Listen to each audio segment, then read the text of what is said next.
अस्सलाम वालेकुम। Mic Hesson की प्रेस कॉन्फ्रेंस, उसका बहुत सी चीज़ों का उस पर परसेप्शन क्रिएट हुई। बाबर आजम के मुखालिफ जर्नलिस्ट तो हवा में उड़े हैं कि वाह वाह, माइक हैसन ने जो है वो छक्का मार दिया। माइक हैसन का काम छक्का मारना है?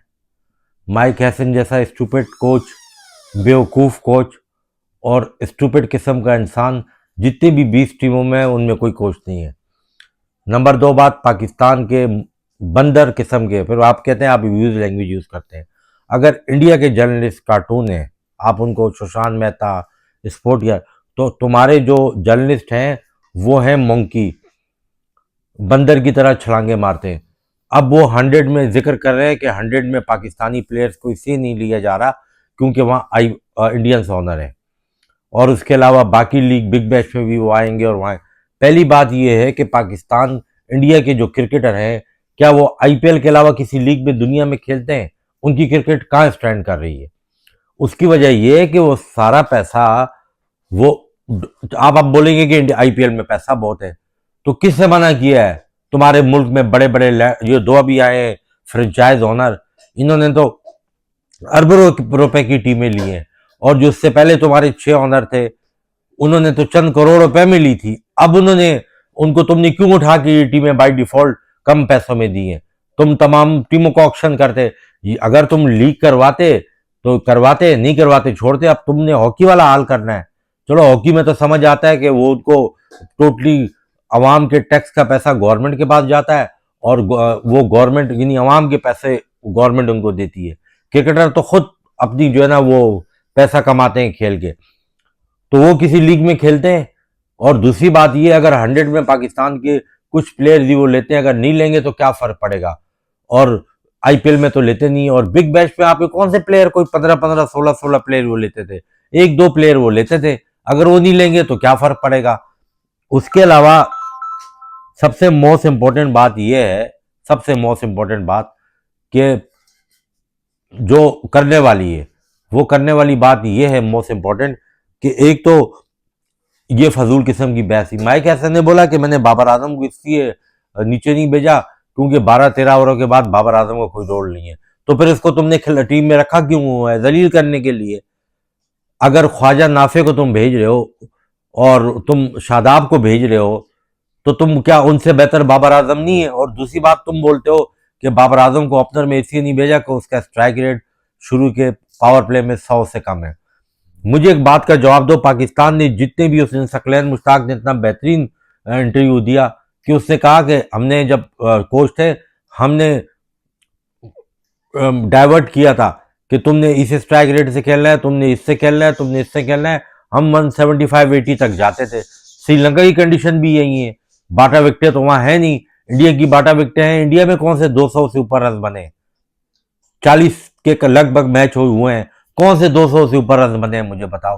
कितने 200 प्लस इंडिया में बने? एसोसिएट टीमों के खिलाफ भी नहीं बने। बने हैं कोई? पहले तो बात यह है कि वो सकलैन मुश्ताक ने कहा कि अगर 35 ओवर में जो प्लेयर ओपनर 100 करता है तो उसको सिर्फ वो 31 या 32 बॉलों पे, 30 बॉलों पे करे तो उसका स्ट्राइक रेट 140 से ऊपर हो जाता है। ये फाइन टून कह रहा है, वो बाज़-औक़ात होती है जो होती है। बाबर आजम ने रिसेंटली 16-17 मैच खेले हैं।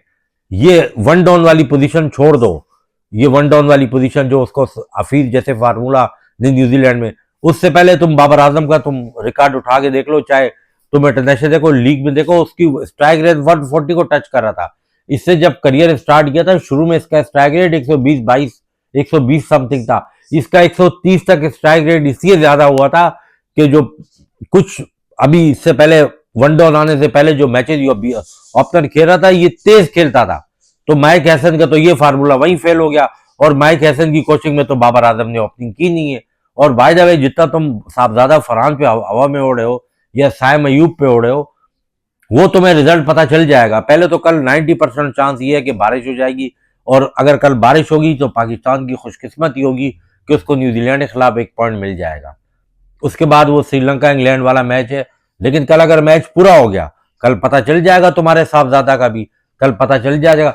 साहबजादा फरहान जब से टीम में आया, उसका स्ट्राइक रेट बताओ क्या होता है आउट होके गया है, सिवाय नबीबी वाले मैच के या एक आध और मैच के एसोसिएट के अलावा। उसके तमाम मैचेस का तुम डेटा उठा के मुझे दिखाओ, उसका और साइम अयूब का, कि कौन से मैच इस तरह बढ़ सकता है स्ट्राइक रेट।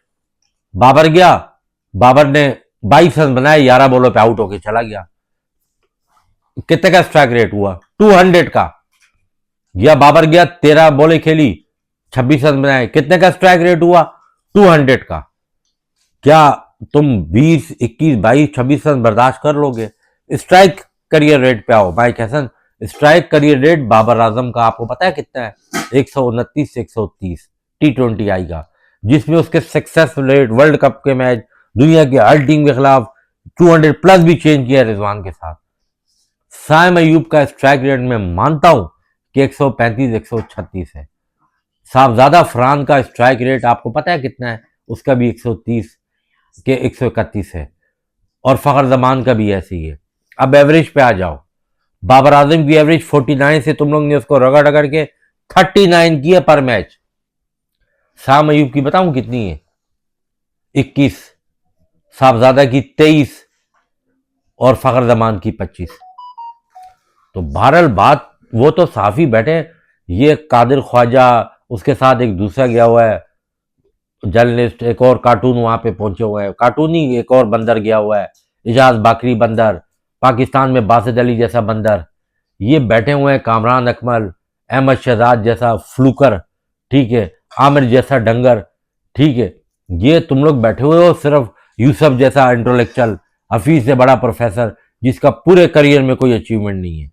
प्रोफेसर, तू सिर्फ पागलों का प्रोफेसर है, पागल खाने का प्रोफेसर है, ठीक है ना? जो जका अशरफ की उस पर डायरेक्टर बना, फिर बाद में शायद आफरीदी जैसा, इन जैसे लोगों की बातों पर तुम यकीन करते हो। मेरे पास तो डेटा स्टैम कंप्यूटर नहीं है ना। आप लोग सर्च करो कि बाबर आजम ने इंटरनेशनल में जब वनडे से उसको ओपनिंग में हटाया गया है, वन डाउन नहीं, उसका क्या स्ट्राइक रेट था, कर दो बार।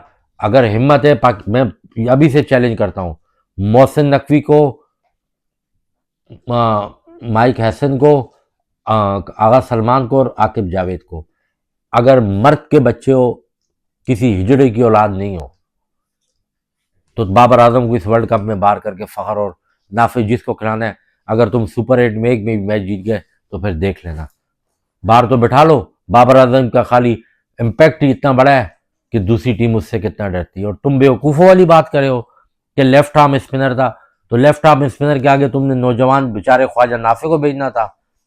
अगर लेफ्ट आर्म स्पिनर था तो वहां तुमने नवाज या फहीम अशरफ को भेजना था ना, तुमने तो ख्वाजा नाफे को भेज दिया और फिर बाद में शादाब खान को। क्या यही बाबर आजम ने जो है जडेजा को वर्ल्ड कप में नहीं खेला हुआ? क्या इसी बाबर आजम ने कुलदीप यादव से बड़ा बॉलर तो नहीं है, सेंटर को 2019 के वर्ल्ड कप में ये बाबर आजम नहीं खेल सका? ये फजूल किस्म की प्रेस कॉन्फ्रेंस थी जो एंटी बाबर आजम जर्नलिस्ट के लिए वो एक वक्ती खुशी का मौका था। लेकिन एम्बेरसमेंट पाकिस्तान की नहीं होगी, एम्बेरसमेंट तुम सहाफ़ियों को भी होगी। और बिल्कुल सही बोलते हैं इंडिया के सहाफ़ी कि ये लोग बेलगाम घोड़े हैं, वो तो है, लेकिन तुम भी उनसे कम नहीं हो। झूठ पे झूठ, झूठ पे झूठ, कभी मोहसिन नकवी के तलवे चाट के झूठ, कभी पाकिस्तान की गवर्नमेंट की झूठ। पाकिस्तान जब तुम ये छोड़ो कि 100 में नहीं ले रहे, बीबीएल में, सीपीएल में, अपनी क्रिकेट अच्छी करो। तुम्हारी शाइन टीम गई है, जिस सरफराज अहमद को तुम बोलते थे ना, the champions of the champions, world cup में इंडिया ने तुम्हें वन साइडेड मैच हराया। मैं तुम्हें उस टाइम बोला इसमें मिनटों कोई कमाल नहीं है। इंग्लैंड लॉयन की टीम ने तुम्हारी शाइन को आज कितने रन से हराया है T20 में? सुफियान मुकीम भी है उसमें, उसमें अब्दुल समद भी है तुम्हारा नेशनल प्लेयर। क्यों? कि जो तुमने इन्वेस्टमेंट अपनी डोमेस्टिक में अच्छी पिचेस बना के, अच्छे पैसे दे के, अच्छा वो करके अचीव कर सकते हो। तुम ना PSL से कर सकते हो, ना तुम IPL से कर सकते हो, ना तुम CPL या किसी से।